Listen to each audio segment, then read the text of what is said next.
Ladies and gentlemen, friends and colleagues, good afternoon and welcome to the fourth installment of the President's Special Lecture Series on Pandemics. As many of you know, this lecture series was established so that all in the Stevens community, our students, faculty, staff, alumni, or many special friends and guests could better understand the current global pandemic through scientific, technological, historical, political, cultural, economic, and other contexts.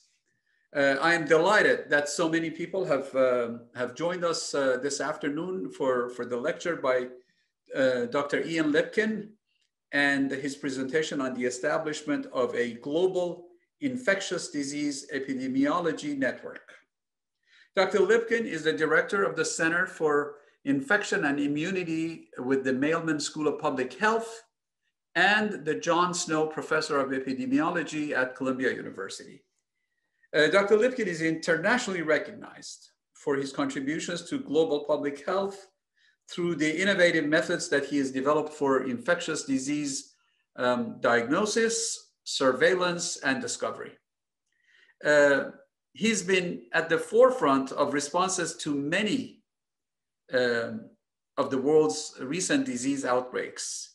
These include the 1999 West Nile virus outbreak in New York City, the 2003 SARS outbreak in China, the 2012 MERS outbreak in Saudi Arabia, the 2016 Zika outbreak in the United States, the 2017 encephalitis outbreak in India, and obviously the current COVID-19 outbreak.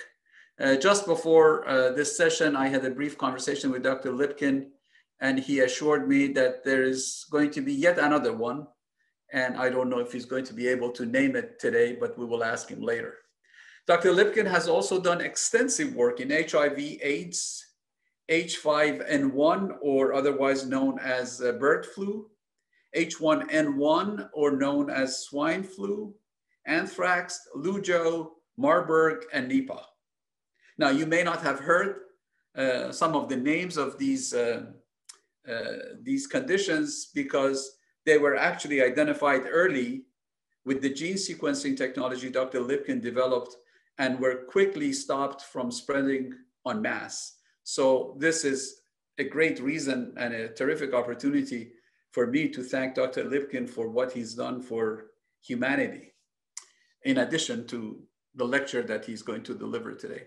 Dr. Lipkin also works in the field of chronic illness, directing a center comprised of clinicians, clinical investigators, and scientists working to understand the cause of chronic fatigue syndrome, a syndrome that many, many people suffer from, and develop strategies for interventions to prevent and mitigate the disease.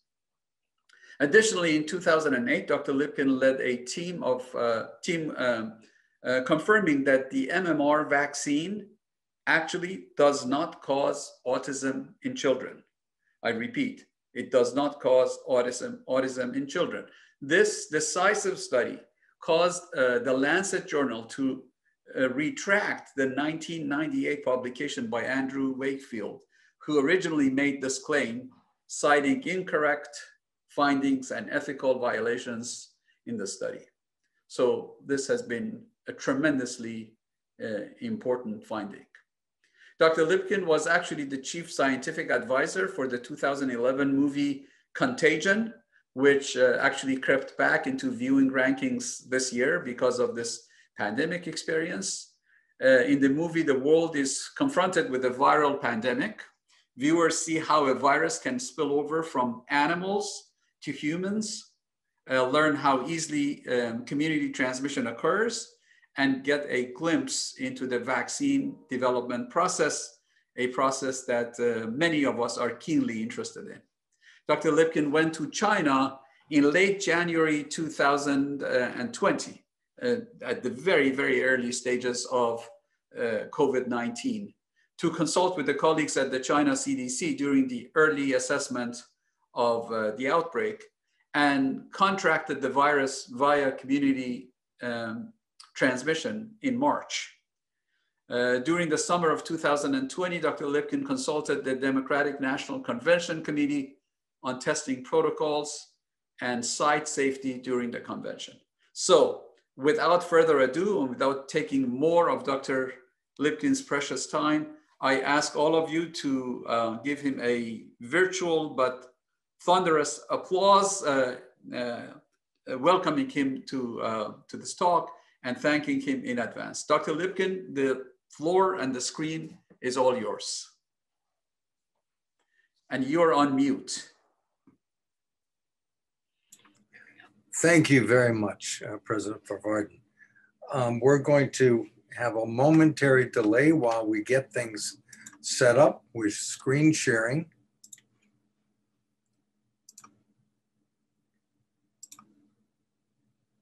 So first, let me ask, can you see a fireplace? The answer is yes. Okay, very good.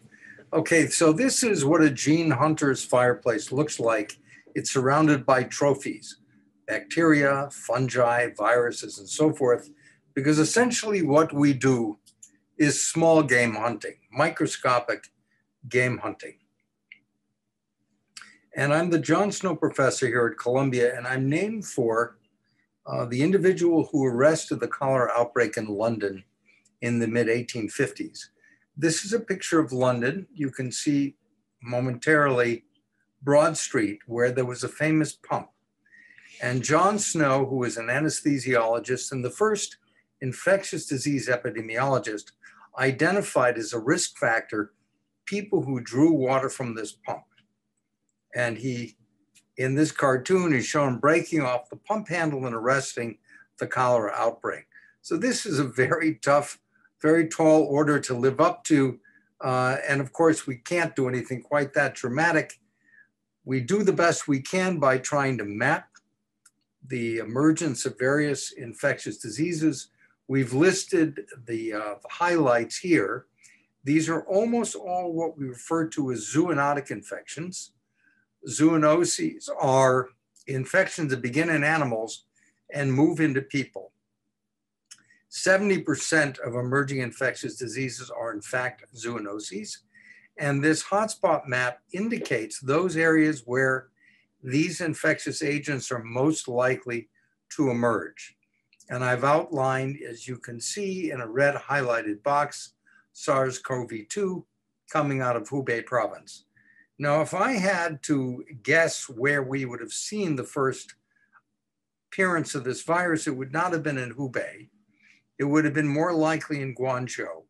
And the reason for that will become apparent as we start talking about consumption of wild animals and wild animal markets. What was important about Hubei province is this is like Chicago. It is an area where you have many airports, air traffic flowing through and trains and such, so that if you have something that occurs in this city of Wuhan, it rapidly moves throughout the remainder of the country and then from there to the rest of the world. And these days, we primarily use sequencers that allow us to identify these infectious agents.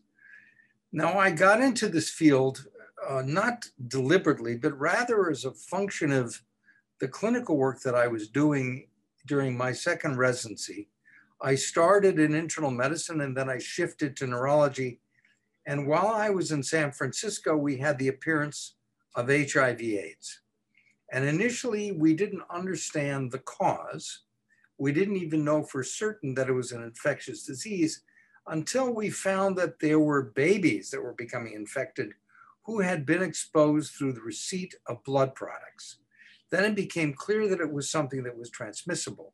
It was nonetheless 2 years from the recognition of the disease to the identification of the agent, and I decided at that point, really back in 1981, 1982, that there had to be a faster, a better way to identify infectious agents. I alluded earlier to the importance of sequencers. The first sequencer that allowed us to look in an unbiased way at large amounts of genetic information was the 454 instrument that was developed by a company just north of New York City in Connecticut. That company was purchased by Roche, and then subsequently, the individual who built that instrument created the ion torrent, which was a large pH meter, essentially, so that every time you would add a nucleotide, there would be a change in pH. And by looking at the nucleotide that was added prior to the change of pH, you would know the sequence that had been derived. And then we had the Illumina sequencers, and more recently, there is what's called the Oxford Nanopore MinION that allows us to do remote sequencing. And as you can see here, it's plugged into a laptop. Ultimately, much of the sequencing will become this portable. In our group alone, we've identified over 1,800 viruses over the past several years using this approach. I would say 10% of them are important clinically or in terms of threats to food security. One of the things that we identified a few years ago was a virus that was killing salmon in salmon farms as well as wild salmon, a retrovirus that was wiping out mollusks along the eastern seaboard, and tilapia lake virus, which was declared an important problem by the by the FAO, which is a portion of the United Nations. Literally billions of dollars worth of fish stocks were being lost, eroding food security. So this is not something that people typically talk about, but I will come back again because it's very, very important. Now, during the introduction, you heard a little bit about my interest in chronic diseases. The challenge in going after chronic diseases is that the agent itself may no longer be present. So what we use to approach this problem is a method called serology. We look for antibodies that are present in blood or other tissues that react with targets that would have been induced by immunization.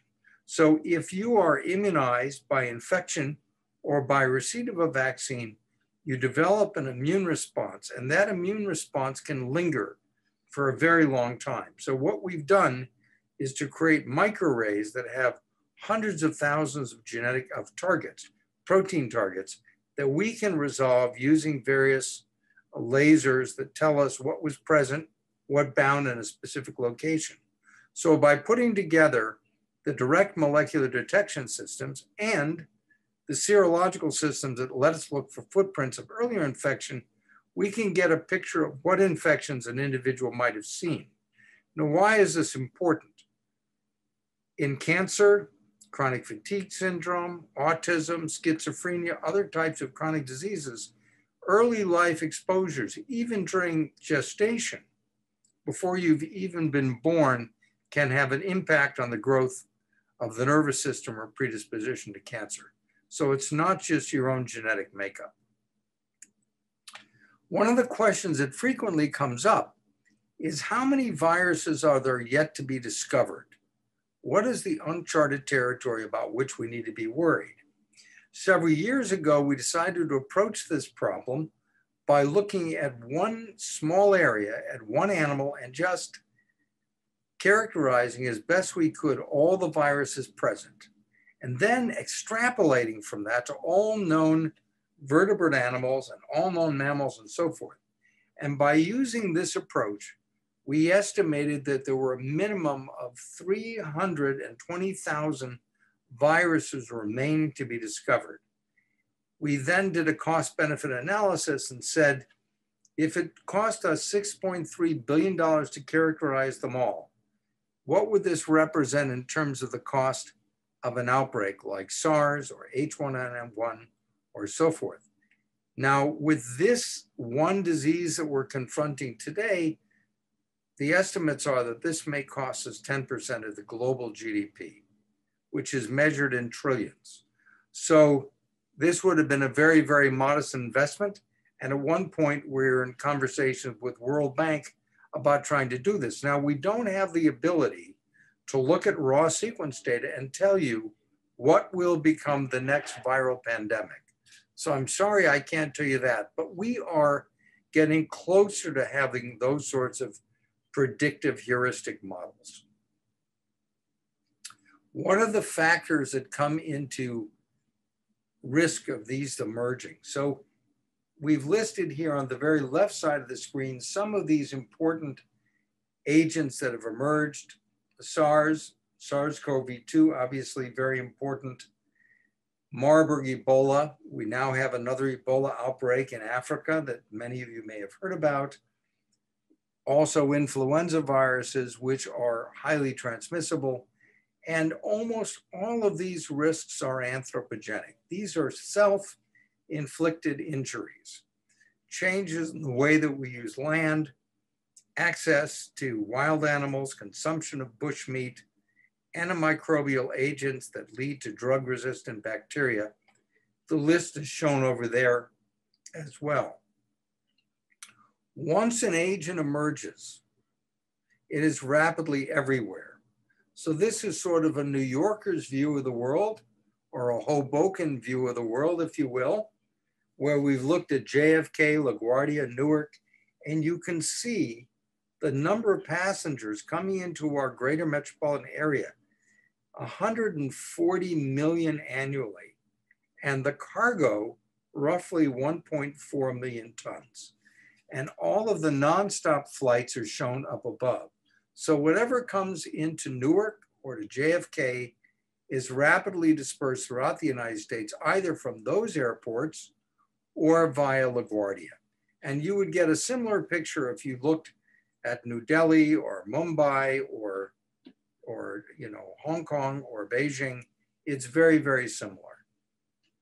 We also have a global animal trade, both legal, that is to say, pork, beef, and poultry, as well as in wild animals, as you can see here. And if you look in the greater metropolitan area, you will see that there are wild animal markets. And we have tried to characterize some of these. And what we've learned, in fact, is that there is a huge problem with these animals coming in, primates in particular. For the most part, they're frozen, but there's some live animals as well. In this slide, I talk about ways in which people have responded rapidly to the emergence of zoonotic agents. So the first was the former Director General of WHO, Margaret Chan, who at that point was the commissioner in Hong Kong. She responded very rapidly to the appearance of H5N1, killing 1.5 million chickens and shutting down the wild animal markets, and she aborted an outbreak of H5N1. More recently with SARS-CoV-2, we had the response in Denmark to the mink farms where 17 million mink were culled, and that arrested that one as well. This is extremely important because what we have learned is that inside these animal vectors, reservoirs, the virus can adapt. So in China, they adapted in civets, they adapted in mink, and they spilled over from those animals into humans. Now, this is the illegal wildlife trade. We know a little bit about what comes into the US and what comes into France, but we don't really understand what's going on in China. But a huge problem indeed, because many of these animals are imported. We don't yet fully appreciate the impact of SARS-CoV-2, but we do know what has happened with HIV/AIDS, $563 billion. We know Nipah was 462 million, and so forth. The estimates for what we're going to see with SARS-CoV-2 are still coming in, but you can see here with the introduction of cholera, with H1N1, with COVID-19, there is a dramatic dip in the gross domestic product. So we know, for example, as I said, that there's been a huge global impact of the result of this sort of problem with SARS-CoV-2. And we estimate there will be enormous challenges politically and with respect to hunger. But if you look at what has happened with the Chinese economy, where they responded in a very aggressive fashion, their GDP has actually gone up in Q4, 6.5%. The job losses, as you know, in the United States, particularly in this metro area, have been staggering. And you can see boarded up shops and restaurants and others. Now, my first introduction to these kinds of coronaviruses was in 2003, and I've shown you a couple of slides there. The first one is where you see Rufer Yang, where we were demonstrating the first PCR assays. I'm standing next to Thomas Breeze, and over here, I don't know if this projects, but this is Chen Zhu, who at that point was the vice president of the Chinese Academy of Sciences and subsequently became the Minister of Health. He's now head of the Red Cross.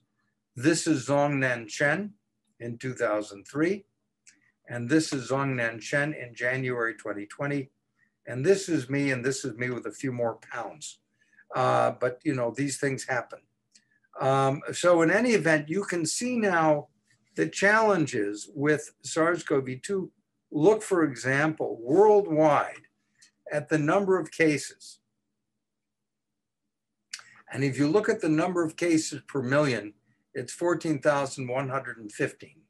If you look in the United States, the cases per million is 85,000. So we have not done a good job at all of containing this virus. And if you look at the death rate, globally it's 311, and in the United States it's 1,505. So we must do better next time, and I will get to that shortly. Now, this is a timeline to describe what has happened during the course of the COVID-19 pandemic. We have the introduction of respiratory support viruses, the first reports of convalescent plasma, and there's some data now to indicate that if you get to people with convalescent plasma, in the first 72 hours of symptomatic infection, you can have a dramatic impact on the prognosis of infection. If you get to people very late, when the virus is already distributed, it's much, much less effective. We are primarily using two vaccines in the United States now. Both of them are based on messenger RNA. One is the Pfizer BioNTech and the other is the Moderna. And there's some evidence to suggest now that not only will these be useful in reducing the incidence of disease, but they also probably reduce transmission, which is extremely important and suggests that these will be our way out of the pandemic. We don't really know how many people are infected in the United States because the vast majority of them are asymptomatic. We've tried to model this at Columbia. This is work done by Professor Jeff Shaman at Columbia. And what he's done is to try to estimate the number of people who are infected based on testing, which he thinks is a dramatic underestimate, and predicting that they will shed virus for 4 days. And if you look at this, the number of people who are actually infected is very, very high in the United States. And if you do this state by state, you find that in North Dakota, where they had that motorcycle rally in Sturgis, estimates are anywhere from 25 to 50% of the state has been infected with the virus. If we look at the various vaccines, there are many vaccines that are either in production or will be in production. I tend to favor the ones that are purely molecular in origin because all they contain is the active payload of the relevant protein of the virus, expressed directly from an RNA. And because it's expressed intracellularly, you get T cell responses as well as B cell responses. And T cell responses are critical in maintaining the memory of the virus. There are adenovirus preparations as well. One was developed by Oxford and is now sold by AstraZeneca. There's a Johnson & Johnson one that you've heard about, which is also supposed to be very effective, although it's not been released as yet. My challenge with these those adenovirus vectors is that you make antibodies to the adenovirus as well as to the SARS-CoV-2 protein. And as a function of that, we may not be able to come back and vaccinate people again as there are new variants that emerge that we need to address. I'm going to say a little bit about the variants, although this is a story that literally changes daily.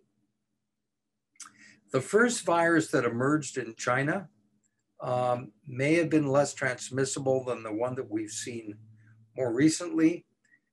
The D614G, the D refers to an aspartate that became a glutamate in the spike protein, which is the protein on the outside of the virus that attaches to the cell, has become globally dominant, but we've seen a number of other changes. The B117, which has changes in that attachment protein, also appears to be more transmissible. And there's some evidence to suggest now that it may also be more lethal. And then there are also viruses that emerged in South Africa and Brazil. And this virus will continue to evolve and continue to adapt and become an incredibly powerful thing that changes the environment in which we live. So the data now on the UK-based variant, known as B117, has been recently evaluated by the United Kingdom government. And if you take a look at this very smart chapter, this inset here, the relative risk of death, right, with this virus relative to the other viruses was almost twofold higher. So as this virus adapts, we did not anticipate that it would become more lethal, but we were not surprised by the transmissibility. Now, one of the largest threats on the horizon to implementing vaccines is that there are people who don't want to take them. So we've seen, for example, that if you look at individuals all across the various age ranges, there are a large number of people, particularly 45 to 64 years of age, who said at one point that they didn't want to take the vaccine. Then we have this very worrisome thing that said 55% of Fire Department of New York firefighters did not want to get the vaccine. And then you have people who are driving the misinformation. Trump was a huge problem. And now we have people in the movie industry who are also saying things of this sort. And she's now been eliminated, I'm told, from the next installment of the Black Panther series. Now, here's some examples from earlier times. Nariman mentioned this earlier. We were talking about Andrew Wakefield. He, a few years ago, tried to put in a film to the Tribeca Film Festival that Robert De Niro was champion at that point. I found out about it. We managed to get it pulled. There's another virus story that's been put forward called Endemic by Judy Mikovits. We also have RFK Jr., who's now been denied access to some social media platforms. But make no mistake about it, there's a very strong movement that is pushing to try to get people to not use vaccines. Some of this makes absolutely no sense. And as I've said, Instagram is no longer allowing RFK Jr. to talk about COVID-19 vaccines because of the misinformation. We also have had false medications that have been proposed. One was championed by our ex-president, hydroxychloroquine. And in the movie Contagion that you heard about earlier, we talked about this medication called Forsythia, which of course had no value. Early on, during the course of the pandemic, I began working with some of the cast from Contagion. So you can see some of them here talking about this. We have, as you'll see here, we have Matt Damon. Everything you're going to hear from us has been vetted by public health experts and scientists. A pandemic means that the virus is everywhere, but it won't be every place at the same time. We all want a cure, but the health of our society is in your hands. It needs us to survive. Let's not give it any help. Here is what you can do now. Wash your hands like your life depends on it. Social distancing. It means 6 feet. The other thing that we've done more recently From us has been vetted by public health experts. The other thing that we've tried to do more recently is to have campaigns where normal people, not just Matt Damon or Kate Winslet or Lawrence Fishburne appear on screen, but people that you would expect to see in your average everyday life. And I think those will probably be released within the next 2 weeks. And they will be found on the website, the Mailman's Center. And this will be, in fact, something that will be used nationally in the not too distant future. Now, I wanted to shift and talk about future pandemics and what we can do to address them. Several years ago, in March of '99, I met with a group of colonels in Fort Monroe, Virginia, to talk about viruses.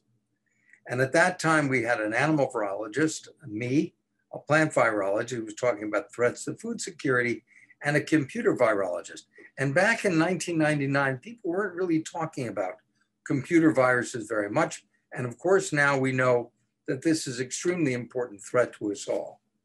The whole concept of going viral really began with advertising and the notion that you would have an idea that something you wanted to sell and you would allow it to go viral by using, at that point, traditional media, but then ultimately it's moved, as you know, into social media. This can cut both ways. So we have now this problem where people have misinformation and we need to have antivirals. So this is an example of how you as a consumer can be an antiviral. So here's a portion, for example, where somebody is told some rumor which doesn't make any sense.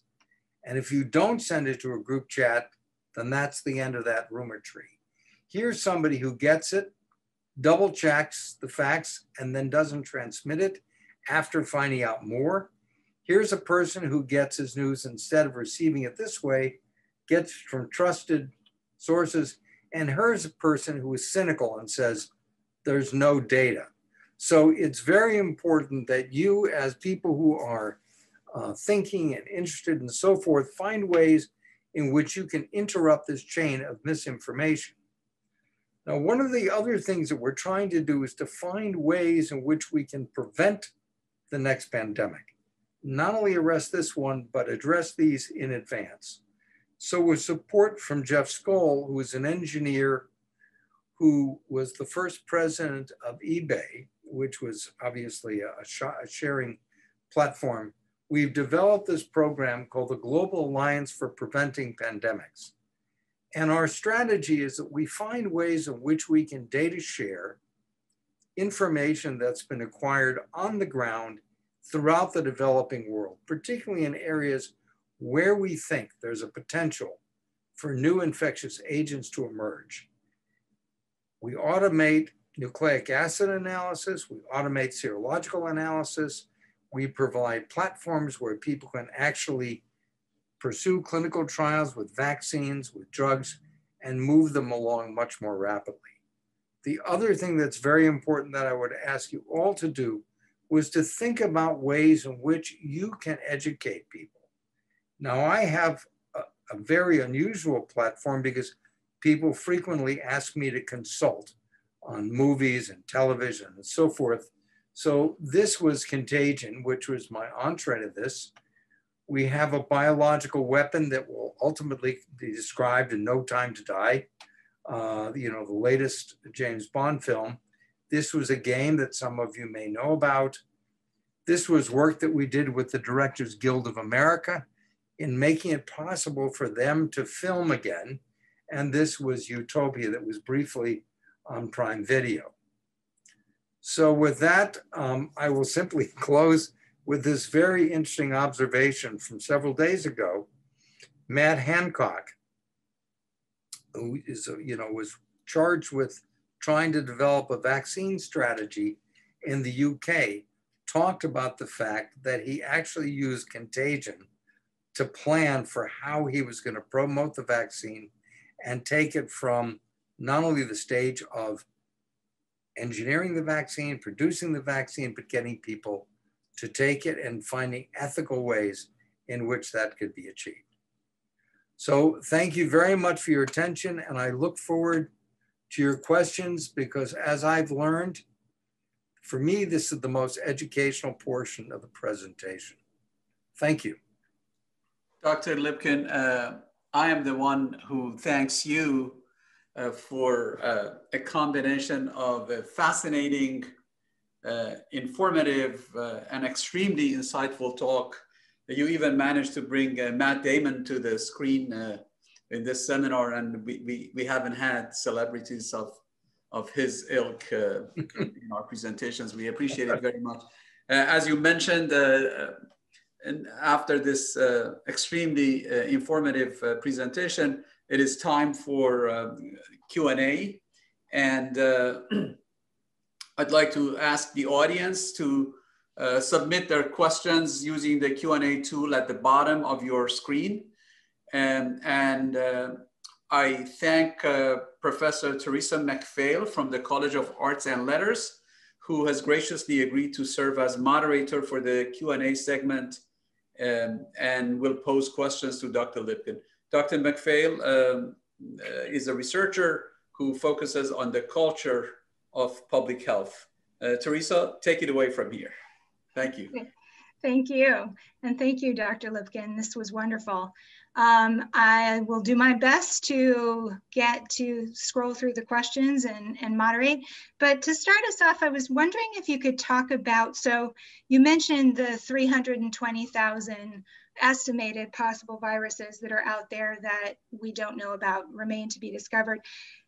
Do you think our modern virus surveillance systems that we currently have in place are adequate?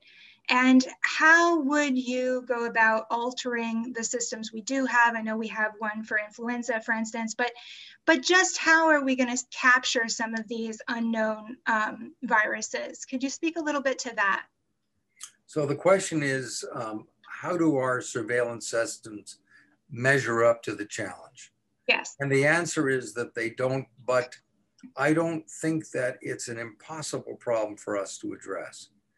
So first of all, the tools that we now have for sequencing and for characterization of viruses have become so straightforward that they can be implemented worldwide. You don't need to do this work just in New York or London or San Francisco or Boston. These are now tools that can be distributed democratically, if you will. So we have been doing work of this sort with people in Mali and Liberia, in certain remote areas in Brazil. And as this nanopore technology, which is only the first of this type, the one that came out of Oxford, is replicated, I think we're going to see more and more portable, more and more miniature sequencing systems that will allow us to at least characterize the amount of sequence divergence that we have. Now, the 320,000 was the lower border, I think, for what we anticipate. Other people estimate it maybe as much as 1 million, which I think is, is equally plausible. Not all of those will cause disease. What we've decided to do, at least on the context of GAP, is to mind the gap and think very carefully about those outbreaks which occur early in humans or in animal populations and characterize those. Going back to West Nile virus in '99, before we had outbreaks in humans, we had outbreaks in zoo animals in the Bronx Zoo, and we lost lots of native corvids, crows, other animals of that sort. These were the harbinger of what was to come. So if we focus on outbreaks, there typically will be an ability, if you will, to detect these early and to characterize them. And we can now do this kind of sequencing in a matter of 24 to 48 hours to identify the agent. The next question becomes, what do we do about it if we find something? If we have these RNA-based platforms for vaccines ready to go, you can get the sequence data, you can immediately make decisions about what the likely vaccine candidates will be. You can also look at your drugs. And if you have drugs that you know are useful for protecting, in people who are infected with related organisms, you may have something which is all ready to go as well. the platforms that we have established already around the world under the auspices of GAP can be readily brought online for clinical trials. So although we're very pleased that we went from the discovery of the agent to the creation of the virus vaccine and then to approval in a matter of 11 months, that was really very, very fast. One of the questions you have to ask yourself is what portion that was making the vaccine, designing the vaccine, what portion was production and what portion was proof of principle and safety. And the vast majority was what we call the phase 1, 2, and 3 trials. And that, in fact, is where we think we can also make a contribution. Over. Okay, thank you. I'm gonna start taking some of the questions that have been coming in. This might be a tricky one, but we'll switch to a bit more of the politics of this. Someone asked, what is your opinion about the role that the WHO played during the pandemic? And also if you think, I mean, this is kind of related, but slightly different. If we had had a pandemic office in the White House, you know, famously the Trump administration had gotten rid of the planning and preparedness office, would that have really made a difference? So I guess speak a little bit to the politics of this or to the larger framework that a pandemic unfolds in, if you will. So the WHO was in a very difficult position. First, as you know, we pulled out of the WHO. And we are the single largest funder of the WHO. The other thing that people don't realize about WHO is that it has to be invited in. It can't just go in, just like the CDC can't go into any state it wishes. It must be invited in by one of the states in order to participate in an investigation. The WHO has the same relationship with nation states. Now, could they have done a better job in some respects? I'm sure you can say that about everything related to this pandemic, but it really caught us unawares. Nobody expected it to be as transmissible as it was. So I don't really cast any aspersions on the WHO. Now, would it have been helpful if we had a pandemic office inside the White House as we did during the Obama administration? Yes, of course it would. Was that particular pandemic response office as good as it should have been? The answer is no. It wasn't as good as it should have been under Obama, nor was it as good, the first effort to build that was really done under Bush, right? Because he was concerned about anthrax and smallpox and things like this. So he established a committee called the National Biosurveillance Advisory Subcommittee. And I was on that committee in its first iteration. And I was on it in the second iteration where I was the co-chair with Jeffrey Engel from North Carolina. And I will tell you that we made a series of recommendations to the Obama administration that were not followed either. Now, was he anywhere near as bad as Trump? No, of course not by a long shot. But we originally proposed that this group, this Biosurveillance Advisory Subcommittee, should be located within the National Security Council. It should be within the White House, and it wasn't. It was placed within the CDC. And the CDC of 2021 and 2020 was not the CDC that you all remember. Now, does that mean that this was entirely the fault of the director? No, because the amount of funding to the CDC was cut back in a draconian fashion. So we need to invest in public health, just as Bill Gates said. We need to make the same kinds of investments against the small armies as we make against these hypothetical armies with 5 countries attacking us all at once, which, as we all know, is never going to happen. Over. Right. Thank you. Let's switch back. There's been a few questions about the current virus and whether or not you feel that this will become an endemic virus. So is this going to turn into something more like flu, where we see continual mutations and we're constantly needing to update the vaccines? Or do you think that we might be able to stamp this out? I think the time for us to be able to stamp this out is gone. As I pointed out when we were talking about wild animals, there are a number of species that have already been found to be capable of being infected. Feline species, presumably not just minks, but ferrets and other animals that are related. So even if we eradicated it from humans, which I don't think we're going to be able to do, there would be a reservoir in wildlife and in domestic animals that would continue to seed infections in the human populations. So this virus will become endemic. It will continue to evolve. And I think we will have a continuing vaccine challenge. Now, that doesn't mean that we're going to see disease like we've seen over the past several months. I think that will come to a close. We need to make a commitment to vaccinating the entire world. And that is something that we're not talking about enough. Yes, I completely agree.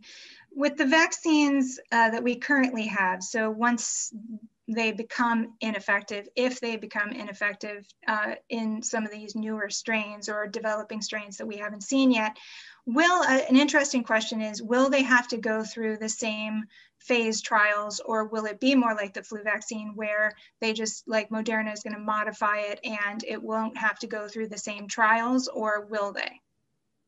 Well, I think there is a certain type of trial that we will continue to see. You will need to test for safety in a phase 1, right? And you will also need to make sure that people have some sort of immune response that has an antiviral property. My guess is they're not going to look at T cell responses. They're just going to measure antibodies like we currently do with influenza, because it's faster and easier. So it's going to be a much shorter process than it's been in the past. And whether or not it becomes a seasonal infection or not remains to be seen. So with influenza, we see this ping-ponging back and forth from the northern to the southern hemispheres.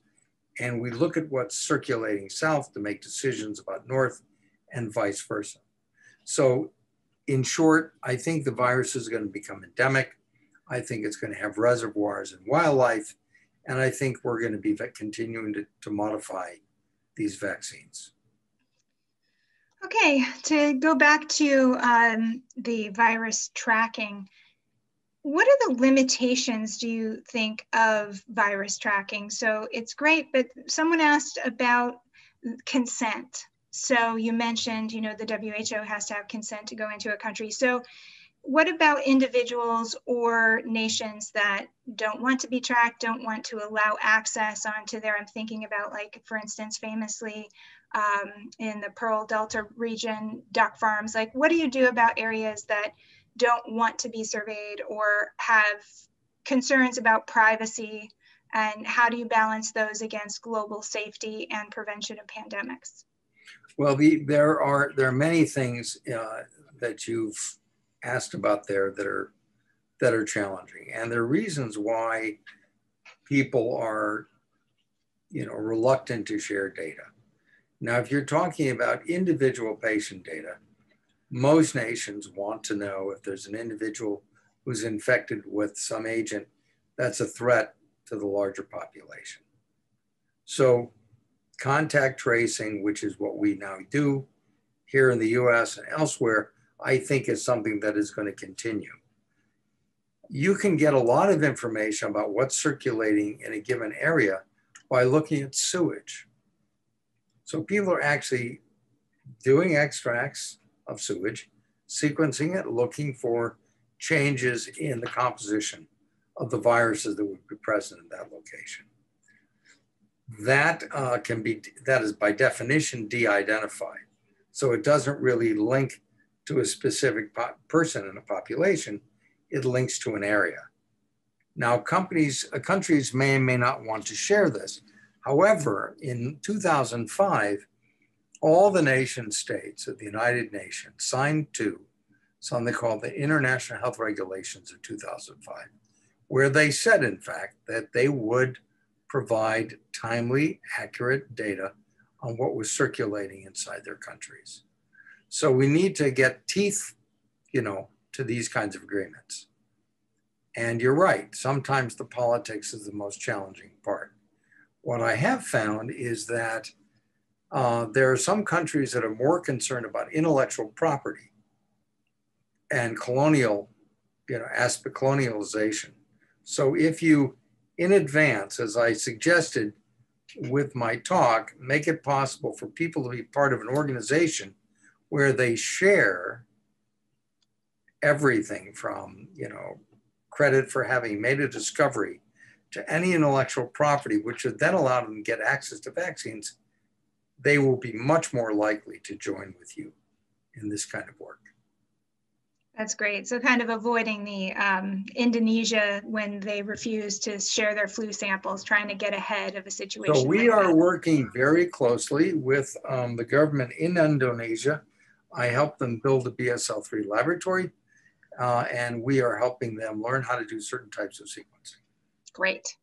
This is a really interesting question. I'm really curious about this one. Someone asked, what are some of the opportunities that you see for engineers to work alongside virologists and data scientists to address some of these gaps you were talking about in the surveillance system? So what types of technologies and tools are missing that might help?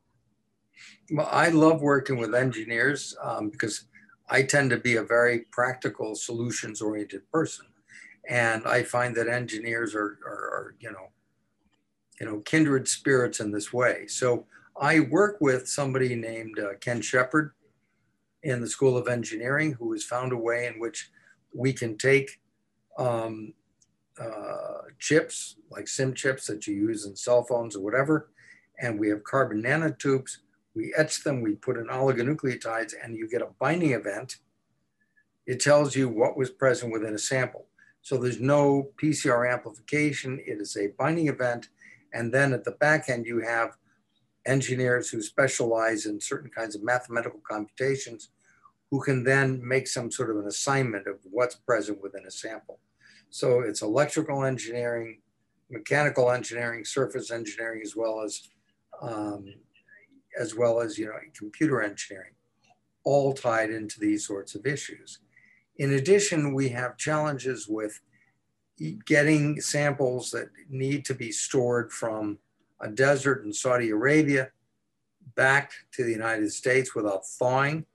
We have to deliver vaccines that are perishable from an area where there's a -140 or -80 storage to a place where there's nothing of this sort. So these are all areas in which we have enormous need for engineers.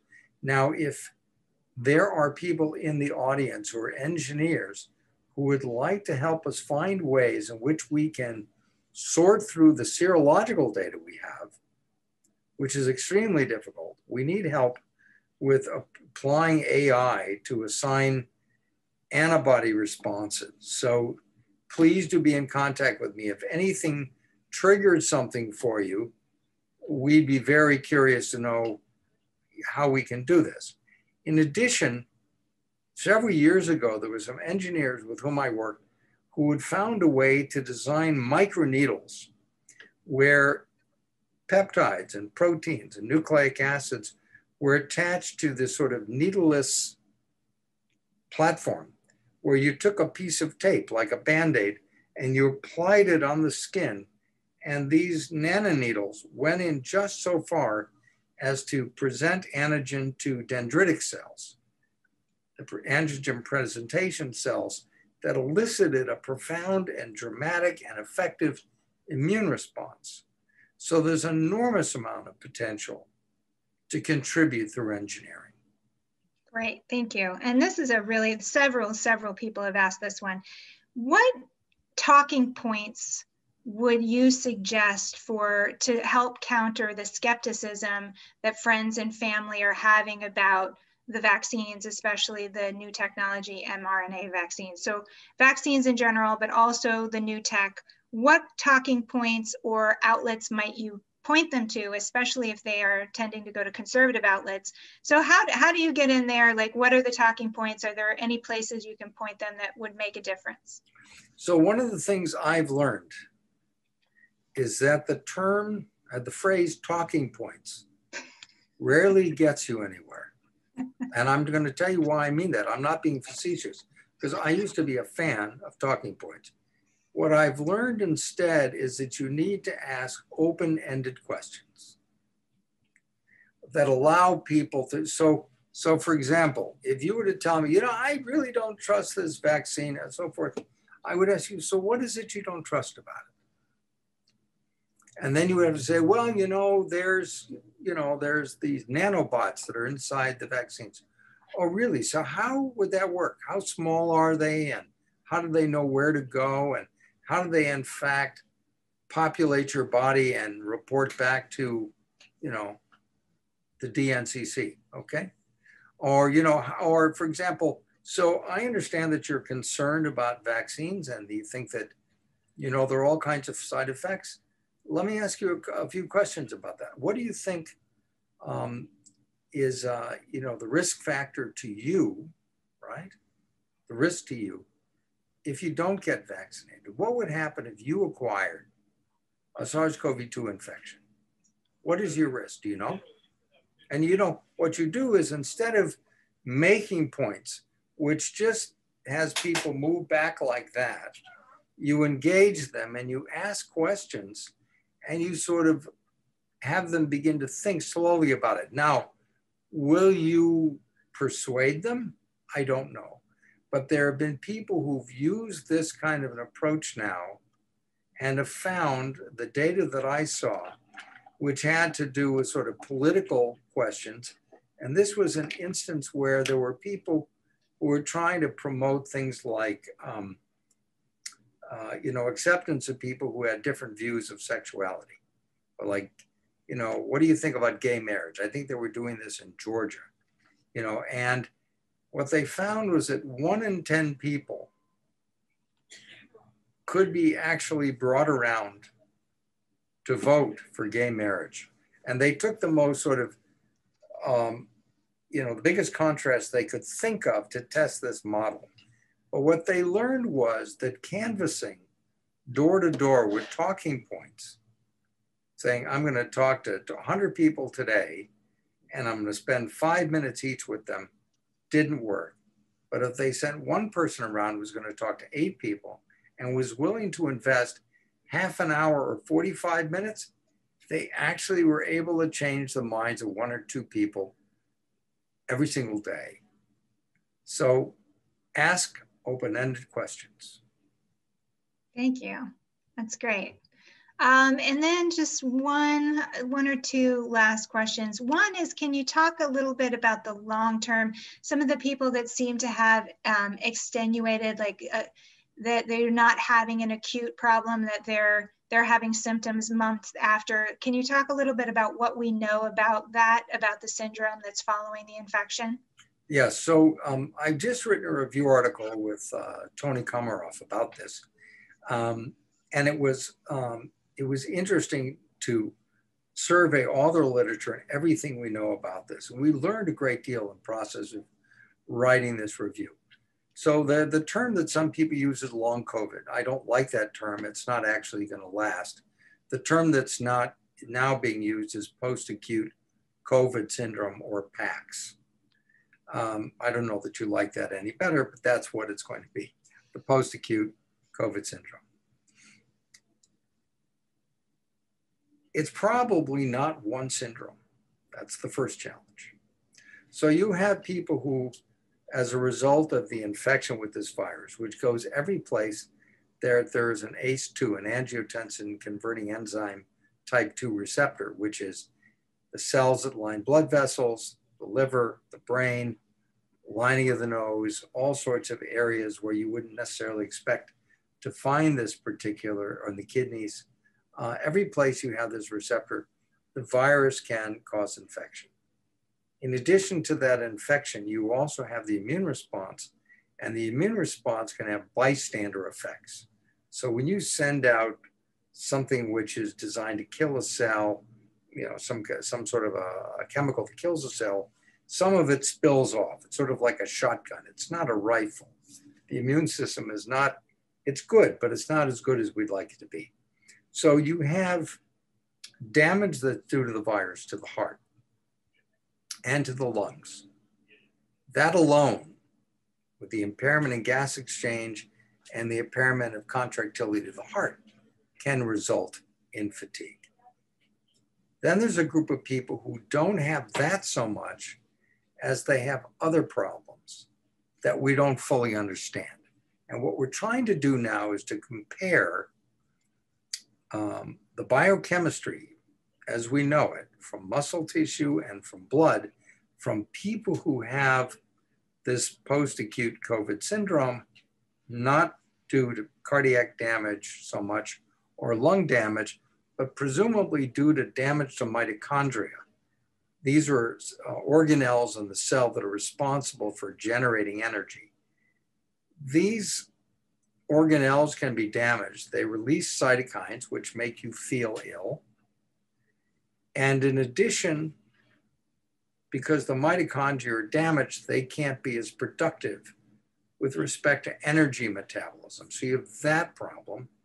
And then you also have a group of people who have autonomic dysfunction. So when you stand up to maintain blood flow to your brain, we have, in evolutionary terms, as we became upright bipedal organisms, we found that there's these hormones that actually contract our veins, maintain our blood supply and our blood pressure and so forth. People with this disease called POTS disease, which we've seen, for example, with myalgic encephalomyelitis, chronic fatigue syndrome, for many, many years, these individuals have a tachycardia. Their pulse rate goes up and their blood pressure may not go up in compensation. So they stand up and they get lightheaded. We've also seen people who have had very small strokes resulting in cognitive dysfunction. So there are a whole host of things that we've seen. And then there's mental illness, which may or may not be due to this, or may be in fact reactive, you know, as people become depressed. Sure. I don't know how much time we have left. I would like to, what do you think, just this is my own question, I like to end on a hopeful note. What do you think we are learning right now? Because this will certainly happen again. We will definitely have yet another pandemic. What do you think we're learning right now that will help us in the next one? What lessons are we learning now? I had a meeting yesterday with some people from the UN and discussing amongst ourselves what we thought we needed to do so that if and when something like this were to happen again, we would be able to respond in a more proactive way. And one of the things that we discussed was that we had to be organized internationally to respond in a more efficient and effective way. One of the things we talked about was the idea of a global FDA that could review treatments and could approve them. IRBs that would make it possible so that we could test drugs all over the world wherever we had reason to believe that they should be used. We would have intellectual property and profit sharing agreements already in place so that we wouldn't be starting from ground zero. And in addition, because we're going to have this program called GAP, which is going to allow you to recognize outbreaks, we are going to know in real time as these things appear. And because several engineers from Stevens are going to contact me and are going to offer to help find ways in which we can expedite pathogen identification and vaccine delivery. Great. I'm not sure. Are we out of time, Minor? We are practically out of time. I do have two other questions that I was going to ask Dr. Lipkin if he's gracious enough to give us another couple of minutes. Of course. So I think maybe we can wrap up this portion. And Teresa, I wanted to thank you for moderating this session. You did a terrific job. Thanks for all the good work that you're doing for the university. Dr. Lipkin, do you still have a couple of minutes? Of course, Norman. So there is one question that came from the audience in which I think there would be a lot of interest. So I'd like to ask that question too. And the question is, do you think the virus may have actually been the result of a lab accident in Wuhan? Now that is a very loaded question. That's probably the most difficult question of all. Okay. That's my job.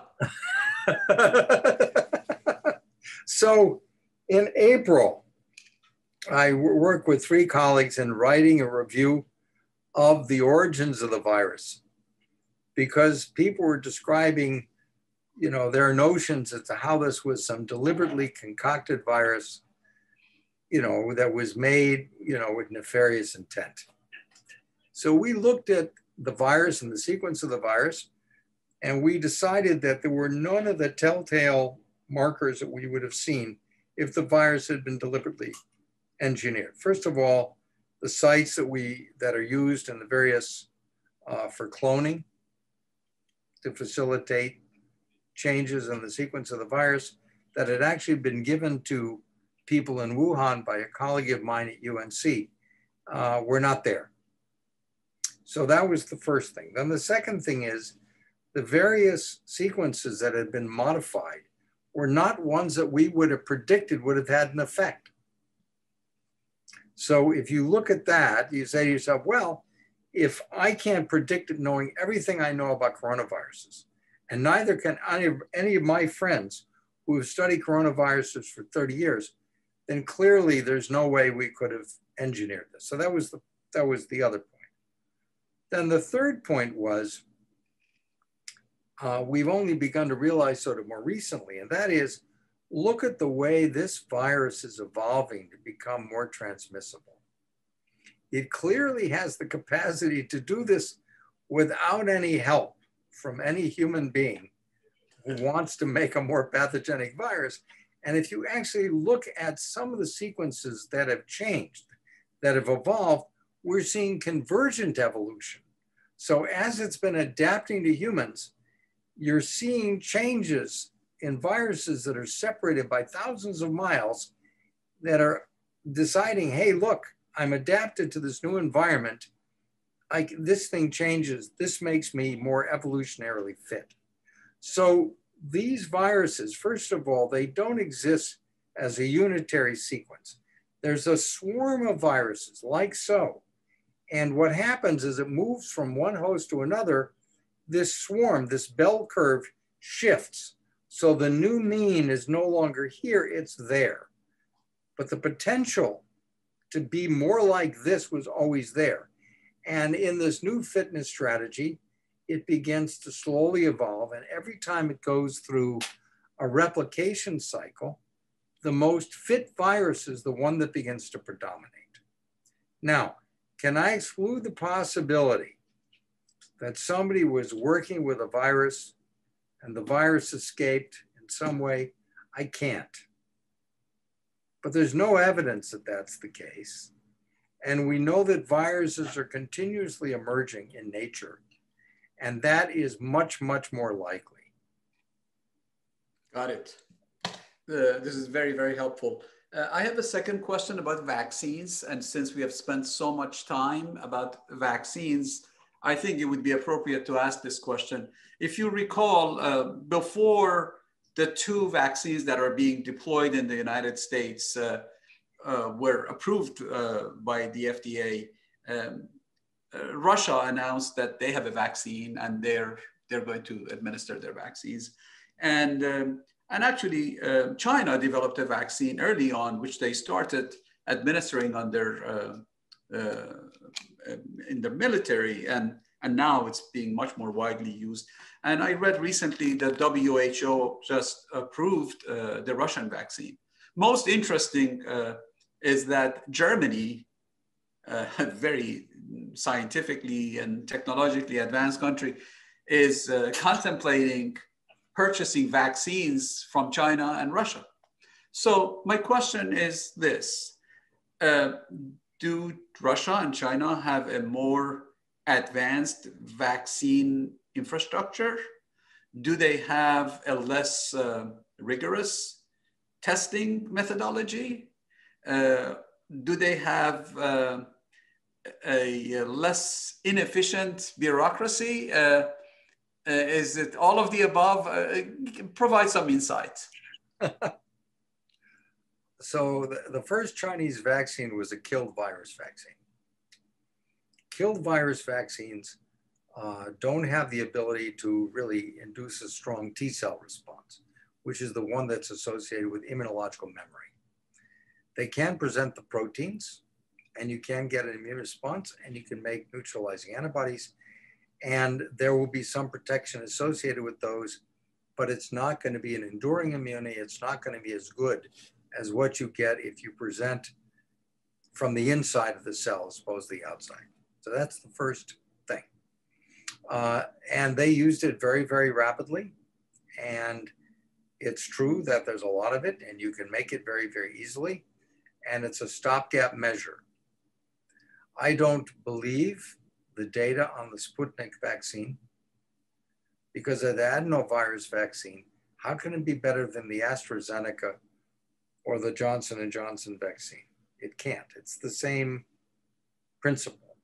So, and you know, look at what they tell us about all kinds of things, right?